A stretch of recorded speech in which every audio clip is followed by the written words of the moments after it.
I'm Chart Gal Lori. I'm part of the Chart Guys community. I've been a trader and technical analyst for the last 8.5 years. I'm going to walk you through the market action for this Tuesday, December 10th. Thank you for being here. Starting with the heat map, we had semis. They were hot, but not in a good way. We had semis leading us to the downside. Semis are the fuel to the market's engine. When semis are leading to the downside, it can really weigh on the market, which we saw today. Apple closed green with a new all-time high. It wasn't enough to lift the market. We had Google green with the Willow AI news after hours yesterday. That wasn't enough to lift the market.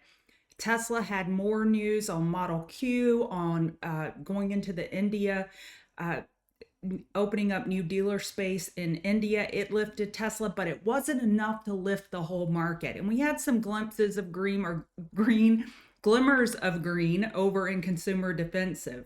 Looking at the economic calendar, we have the CPI incoming, and CPI will likely bring volatility to the market, and we have a lot of market constituents likely waiting for that result. Just a reminder to give me a follow on X at ChartGalLori. All right, let's look at our favorite charts, starting with ES. So ES, we're looking for a daily higher low. That is the more likely scenario. However, we do have some elevated bear volume coming in, which negates the possibility of a bull flag when you have elevated bear volume. And if you look at the 4-hour, we had a 4-hour bear flag here, break bear. So that bounce was enough to cool off RSI and allow bears to take it down another leg. Looking at NASDAQ, it wasn't quite a bear flag, but we did get an upper wick in that 4-hour lower high we were looking for. And we confirmed this 4-hour head and shoulders. We broke the neckline. So now on a bounce, you're looking for an hourly lower high on NASDAQ and an hourly lower high on ES due to the size of these pullbacks. RTY was red. RTY, we're looking for an hourly lower high. On the 4-hour, it's just been a slow march downwards. Look at the RSI, not getting oversold. This has been controlled selling on the behalf of the bears. We have the Dow. The Dow is oversold on the 4-hour, and we're looking for a weekly higher low. If we could gap down tomorrow on DIA or have a big move overnight on the Dow on YM, you could look for potential weekly higher low above 42991. I'll be watching that tomorrow. Looking at the VIX, we got over this 4-hour resistance of 1436, but with an upper wick of profit taking here. So on the daily, we got a higher high. We've made enough room for a daily higher low. And I should mention, we have CPI tomorrow, but we have PPI on Thursday. So we do have 2 big data points coming out this week. It's not just CPI. So VIX could remain elevated as folks are hedging into these geopolitical events or economic events. Bitcoin, we got a double daily bottom for now at 94220, 94273. On the 4-hour, we got a long lower wick of bulls buying the dip. On the hourly, we're looking for a lower high here too, but this bounce is definitely healthier, and Bitcoin was bouncing in the afternoon when the market was pulling down. Bitcoin had relative strength. Ethereum has made enough room for an hourly higher low. On the 4-hour, bears will be looking for a 4-hour lower high. Coin was red today. On the daily, we're looking for a higher low on coin compared to 296.65. Doesn't mean we will absolutely get it. The odds favor that we will get it.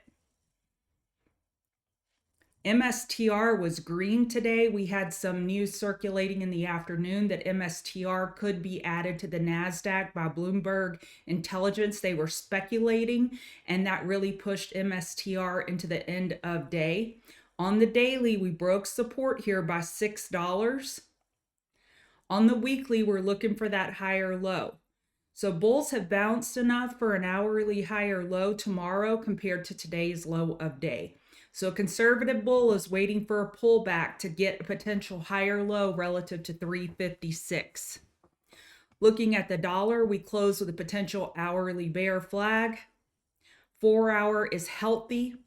And gold really made a run for it despite dollar strength. So typically they go inverse, and today they didn't. And it's okay because the gold bulls just said, we don't care. We're going for it. So on the weekly, we had a weekly inside bar bull break. And on the daily, we got over the daily 50 MA. We've made enough room for the daily higher low on gold. We have a 4-hour uptrend and an hourly uptrend. Oil bulls are looking for that weekly higher low. We got a 4-hour trend change, so that weekly higher low is likely set. However, we're pulling back now. Let's see if we can get a 4-hour higher low compared to 67.72. This was more of a pullback than what bulls would have liked. Now on a bounce, bears will be looking for an hourly low or high on oil.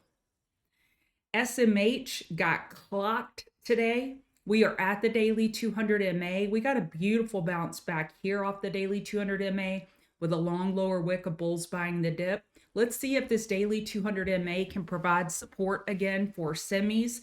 If we were to open up with a gap down tomorrow and still holding 234, I think this could be a great buying opportunity as long as 234 holds. AMD, the CEO of AMD, Lisa Su, she got nominated CEO of the year, I believe, for Time Magazine or Forbes. Someone should have told them to look at the stock price. I think she's a wonderful CEO. But AMD just continues to suffer, absolutely suffer. We are looking for a potential monthly higher low compared to 121.83. And daily is approaching oversold. If we were to gap down tomorrow, we're getting closer to aggressive bulls looking for that monthly higher low, but we need some sign that bulls are stepping in and buying this, and we're just not getting it. They don't want any part of it. NVDA had a beautiful bounce this morning. I got 75% of my position off before it, no, 80% of my position off in profit before it dumped. We had the 15-minute 12 EMA resistance. Once it broke the low of day, it was resistance all day. On a bounce, bears will be looking for an hourly low or high. So we've lost this daily 50 EMA. We are still looking for a daily higher low compared to 131.79. And we'll see if tomorrow, if bulls can step in and buy that. I won't front run it. Apple didn't get the memo that the market was heavy. New all-time high today.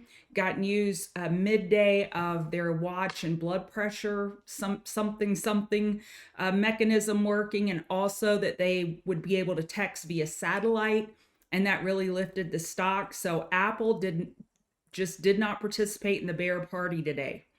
Amazon had a nice spike up and give back. This is becoming a theme where it gives back. Well, I guess it didn't do it on Friday. It did it here, here, here, here.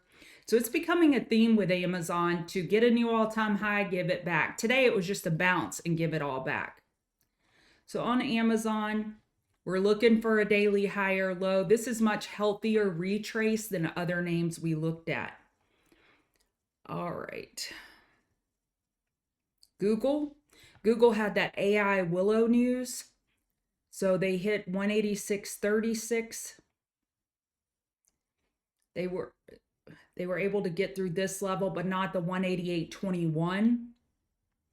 Bulls, we had an initial dip after the market opened, and bulls bought that dip. Again, Google and Apple did not participate in market weakness today. Google looks great for an hourly higher low tomorrow compared to today's low of day.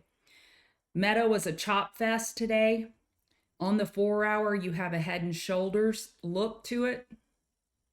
We would need to break 606 to break that neckline. On the daily, we have enough room for a higher low on Meta. It doesn't look great. Microsoft had a conference today where they voted down the Bitcoin ETF. So now on a bounce, we're looking for an hourly low or high on Microsoft. Due to the size of this retracement, definitely sell the news. Tesla had news overnight and news midday. They held the hourly 12 EMA today. They got a new 52-week high. We're not far from the all-time highs here of 414.50. It could be within reach of bulls this week. As long as we hold 399.54 tomorrow, this area holding the hourly 12 EMA, bulls could have a shot at it. We'll see if Tesla can lift this market if it were to get a new all-time high. XLF, daily downtrend. We're looking for the weekly higher low. 4-hour got oversold today. Let's see if we can get one more flush down on XLF for that weekly higher low. XLV, another red day. It's becoming a thing. We're looking for a daily higher low on XLV. Hourly is not oversold right now. And then finally, X had news at the end of day that Biden is set to kill the deal with Nippon Steel. I'm not saying it correctly. And so we saw a huge drop at the end of day with 2 halts. So this one could have more volatility tomorrow. All right, that's it for your market recap.